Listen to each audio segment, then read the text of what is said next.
sekali maknanya.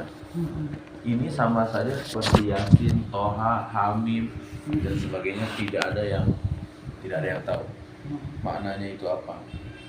Jadi karena tidak tahu, berarti Allah masih bukan menyembunyikan ya. Tapi masih menurut Allah, kita ini masih belum pantas untuk mengetahuinya. Belum waktunya kita mengetahui. Loh, ini berarti Tuhan main rahasia-rahasiaan? Bukan begitu.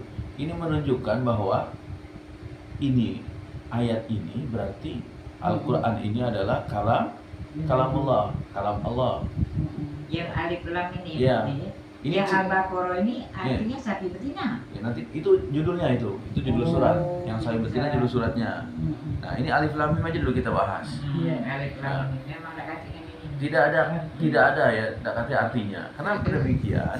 Karena memang menunjukkan bukan Tuhan mau main rahasia-rahasiaan, tapi menunjukkan bahwa kalamullah atau perkataan Allah ini betul-betul ada, asli. Ya kan? Kalau perkataan makhluk mesti kita tahu semua. Insya Allah tanpa dijelaskan juga kita tahu semua. Tapi berhubung ini kalamullah, maka ayat-ayat Al-Quran ini tidak semuanya kita pahami. Ayat Quran itu terbagi dua. Ada ayat muhkamat, ada ayat mutasyabihat. Kalau ayat muhkamat itu sudah jelas ayatnya. Kita begitu baca dijelaskan ngerti gitu ya. Tapi ada yang mutasyabihat. Ini arti mutasyabihat ini masih remang-remang. Kita nggak ngerti, masih belum kita ketahui.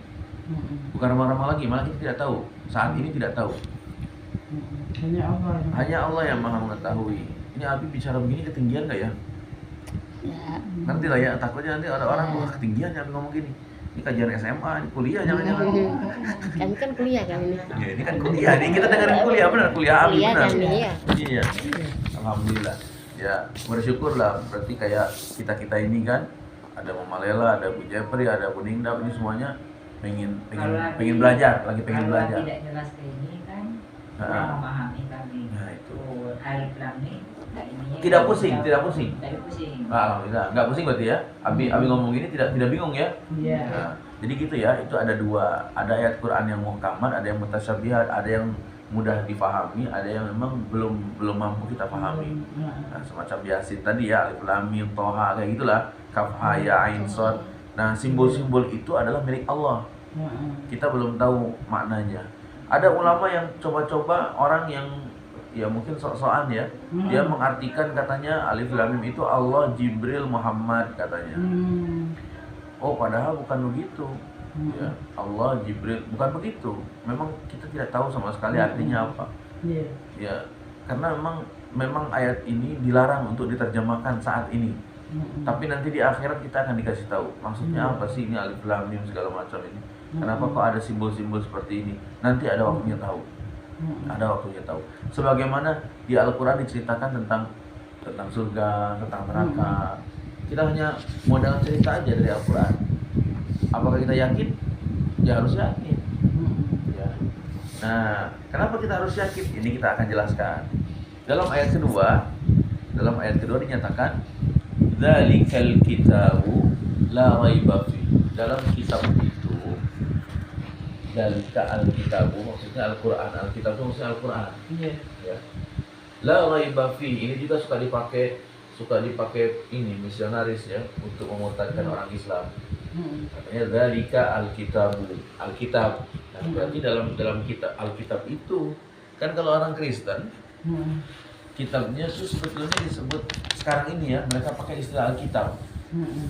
Kita orang Kristen, Abi punya di rumah ada disebut Alkitab. Ada dua bahasa Alkitab Abi punya. Nanti boleh dilihat nanti kalau ke rumah ada itu Alkitab.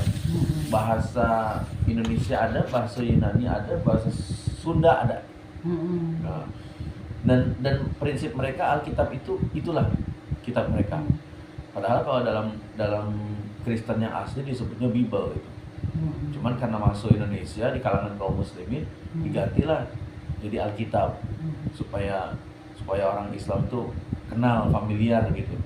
Nah, jadi padahal Alkitab yang dimaksud bukan kitab mereka, tapi Al-Quran. Makanya pakai al, ya. Kitab Al-Quran maksudnya.